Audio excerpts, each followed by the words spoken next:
It fired fast. It looked iconic. And it was everywhere. But did the Soviet Union have something better? Meet the PPS-43, lighter, cheaper, more compact. So why did the Soviets still stick with the PPSh-41? Introduced in 1941, the PPSh-41 was the Soviet answer to German firepower on the Eastern Front. It was designed to be cheap and fast to build, durable in rough battlefield conditions, deadly up close with a blistering rate of fire of 900+ rounds per minute. Its massive 71-round drum magazine gave Soviet soldiers incredible suppressive power, especially in urban combat like at Stalingrad.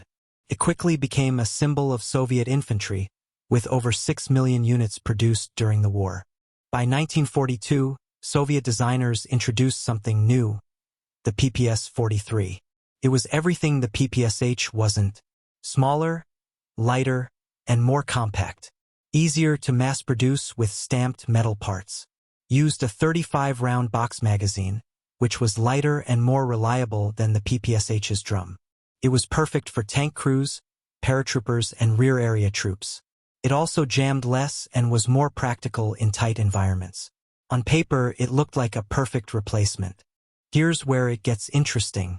The PPSh-41 was already in massive production. Soviet factories and logistics were geared around it. Changing to a new weapon, even a better one, meant retraining millions of troops, retooling factories mid-war, replacing millions of drum magazines and spare parts. Plus, soldiers already liked the PPSh-41. It was rugged, familiar, and devastating at close range. Even if the PPS-43 was more modern, it made more sense to keep the PPSh-41 rolling off the lines. Instead of replacing the PPSh, the Soviets used the PPS-43 alongside it.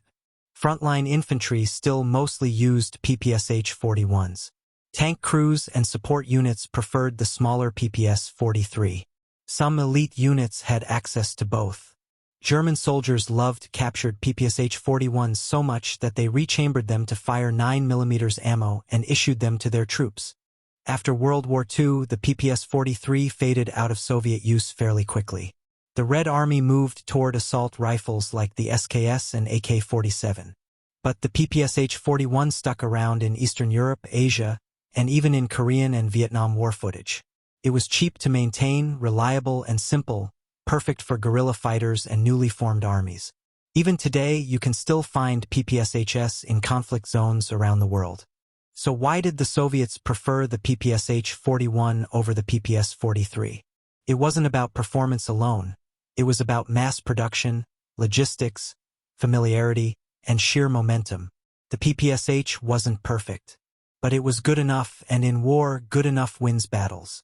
Thanks for watching Quick History. Which one would you rather carry into combat? The PPSh-41 or the PPS-43? Let us know in the comments. Subscribe for more sharp, short, and surprising history stories.